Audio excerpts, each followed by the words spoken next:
Hello and a very warm welcome to the Question Hour show, where we bring you important unstart questions that were asked by the members of the upper house during the previous session and the response given by the government in written format. I'm Kriti Mishra, and joining me is my colleague Akhilesh Suman. So Akhilesh, let's begin today's edition of Question Hour. And the first question that we've picked up is to the Ministry of Agriculture and Farmers Welfare. And this one has been asked by member TKS Ellen Govan. And Mr. Ellen Govan has asked whether the government is considering to set up institution to regulate the prices of agricultural and non-agricultural products in rural areas to ensure minimum guaranteed fair price for such products. The answer is very interesting, Kriti. And the government has said that there is no proposal to set up an institution to regulate the prices of agriculture and non-agricultural products. The prices of agricultural products are determined by supply and demand conditions in the market on the day-to-day basis. Prices of agriculture produce tends to fall after the harvesting season due to increase in market arrival of new crop in a lumpy manner. The government fixes the minimum support price of 22 mandated agriculture crops and fair and remunerative prices for sugarcane based on the recommendations of the Commission for Agriculture Cost and Prices, that is CACP. And I think this is how the government creates an atmosphere for competitiveness in the price market. As announced in the Union Budget 2018-19, the government has increased the minimum support price for all mandated Kharif and Rabi crops and other commercial crops for the season 2018-19 with a return of at least 50% over cost of production. Very important. Government offers to procure mandated agriculture produce at MSP as well as supports farmers' price received in the mandis, that is called mandis, through prices deficiency payment system. Government is also implementing market intervention scheme MIS on the request of a state and union territory governments for procurement of agriculture and horticultural commodities generally perishable in nature and not covered under the prices support scheme for MSP.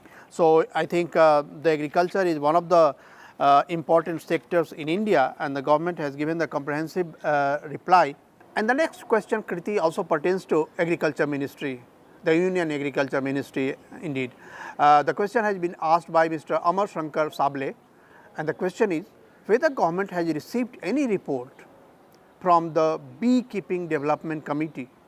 If so, by when the recommendations given in the said report will be implemented. So, very pointed question. The government has to give very pointed answer also, I think. Well, the response given by the government is in affirmative, and the government says that the report from Beekeeping Development Committee has been received and is currently under examination. Action on the report will follow thereafter. The government further says that export of honey and other beehive products is being regulated by Export Inspection Council, also called the EIC, Ministry of Commerce and Industry. The export of honey has been brought under mandatory certification, White Government of India order and notification, both dated 4th of March 2002, and standards are defined in the said notification. Further, the domestic standards for honey are prescribed by Food Safety and Standards Authority of India Limited, called the FSSAI, Ministry of Health and Family Welfare, under SEB Regulations 283 of Food Safety and Standards, Food Product Standards and Food Activities Regulations 2011. The export of a commodity has also to comply with domestic standards unless the importing country has specified different standards which an exporter is expected to comply with. It is also mentioned that the farmers, beekeepers are being trained or facilitated for practicing scientific beekeeping by adopting advisories on good beekeeping practices called the GPPS, among others, which includes use of stainless steel, food-grade plastic honey extractors, containers and other beehive tools, equipment, and also to ensure that only ripened honey, that is, honey from more than 75% of sealed frames, is extracted. Well, let's move on to the next question, and this one has been asked by member K.R. Arjunan, and this pertains to the Ministry of Civil Aviation. And Mr. Arjunan has asked whether it is a fact that many airport expansion work has been held up for want of environmental clearances. No Airports Authority of India's airport expansion work except development of new civil enclave at Agra has been held up for wants of environmental clearances. Since the matter is sub judice in Supreme Court of India, The decision regarding environmental clearance for new civil enclave at Agra has not been taken up so far. Further, validity of the environmental clearance to Mopa Greenfield Airport, which is being developed by Government of Goa, has been challenged by an NGO, and the work has been stopped due to stay on the project by the Supreme Court of India. Airports Authority of India abides by the terms and conditions stipulated by Ministry of Environment, Forest and Climate Change. So, the government is not blaming anyone, the government is giving what exact situation is there. And the next question, Kriti, is again related to Civil Aviation Ministry, and the question has been asked by Mr. Ronald Sapa Lau. He has asked whether there is any plan by the government to increase flights in the northeastern region under the new Udan scheme. Well, again, the government has given a very comprehensive reply to this question, and the government goes on to say that with the repeal of the Air Corporation Act in March 1994, the Indian domestic aviation was deregulated.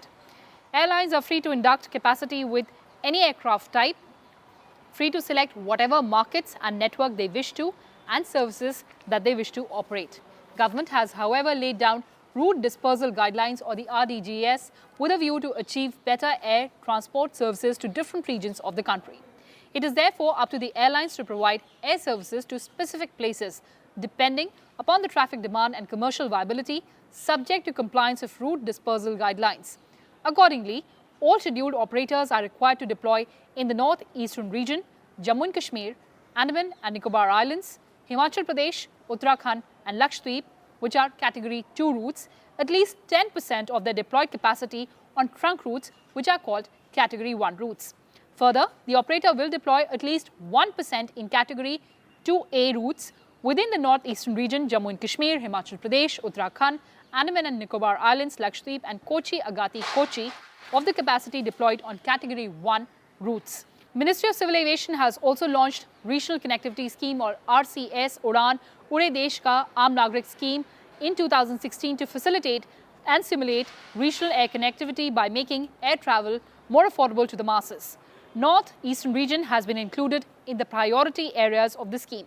Helicopter services have also been included in the scheme document for better connectivity of priority areas. For priority RCS routes, the number of RCS flights to be operated in a week with VGF shall be a minimum of 3 and a maximum of 14 departures per week from the same RCS airports, such as the RCS flights are operated at least 3 days of the week. Let's move on to the next question, and this one is to the Ministry of Communications and asked by member Harshvardhan Singh Dungarpur.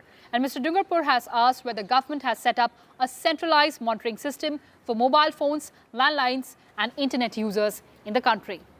This is a very interesting question, Kriti, and everyone wants to know that whether their mobile phones or their internet activities are being checked, monitored or not. So, the government has given a very a comprehensive reply and said that government has set up a centralized monitoring system for lawful interception and monitoring of mobile phones, landlines and internet traffic through mobile networks. At present, monitoring of internet traffic through internet service providers is being done through internet monitoring system, which is under consideration for integration with centralized monitoring system.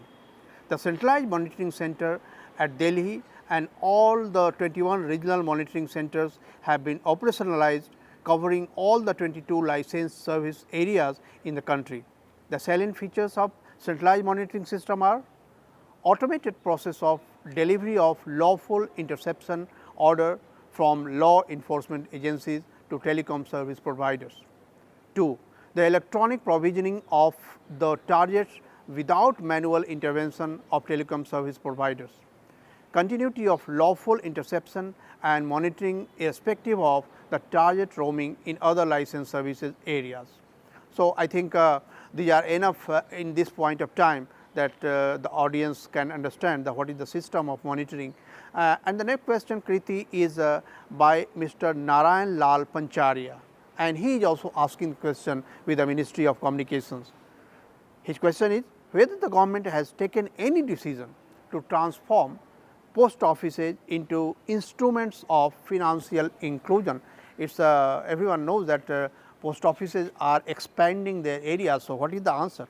In the response, the government says that post offices offer several financial services to citizens, which include small savings through Post Office Savings Bank, micro remittances services like electronic money order and instant money order, life insurance, and also services of India Post Payments Bank like savings account, current account, remittances, bill payment, all of which are de facto instruments of financial inclusion.